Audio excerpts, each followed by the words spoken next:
I'm still alive and I love magic. I've always loved magic shows and magicians. Like most kids, I had a brief magic phase, but I think mine was very unsuccessful. I think I literally learned one card trick. It's probably too early in the video to go off on a random tangent, but I'm going to anyway. I think the most memorable part of me learning magic was when I really wanted to learn how to turn invisible. At my insistence, my dad looked up a tutorial on YouTube and we somehow got to this video of a kid explaining how to turn invisible. I remember this very clearly. He told us that the two things you need are a blanket and you have to be fast, really fast. And I'm gonna try to remake what we saw next. Alright, here we go. I'm gonna turn invisible.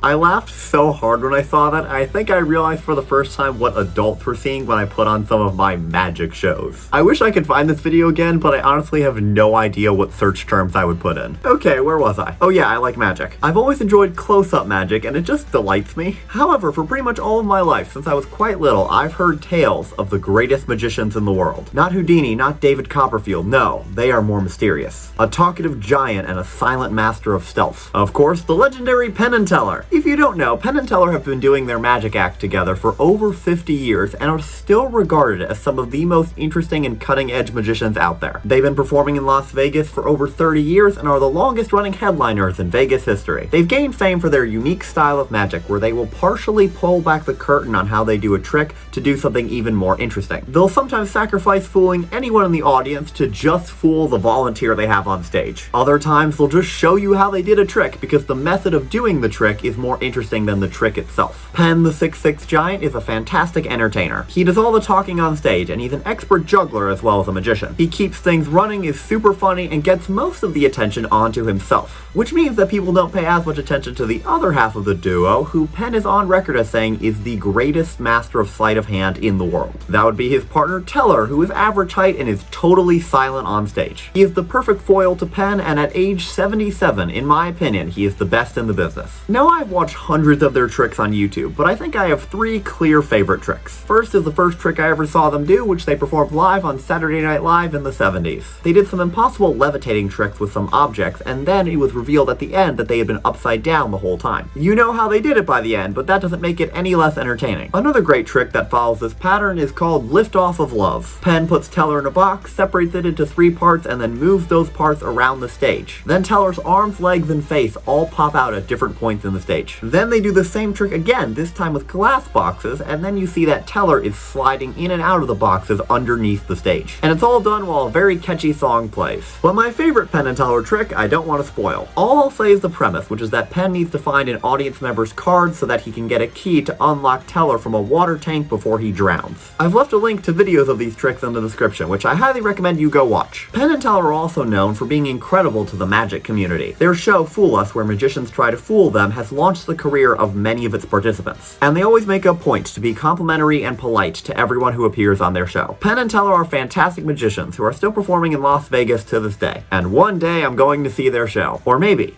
I already have. Because you see, on the day this is uploaded, I am coming back from Las Vegas. That's right, these past 3 videos have all been pre-recorded. That's almost a magic trick, you've been fooled. But that's it for today, because I have to go record yesterday's video, which I haven't recorded yet, to be uploaded 2 days from now, because I'm leaving for the trip that I'm coming back from today, tomorrow. This is all getting confusing. Quick, end the video before we open up a rift in the space-time continuum. Quick pre-outro correction. My dad heard me recording and corrected me. Penn and Teller did the upside-down magic trick in 1985, not the 70s. Alright, roll the outro. Thanks for watching, and Nate, I'll see you tomorrow.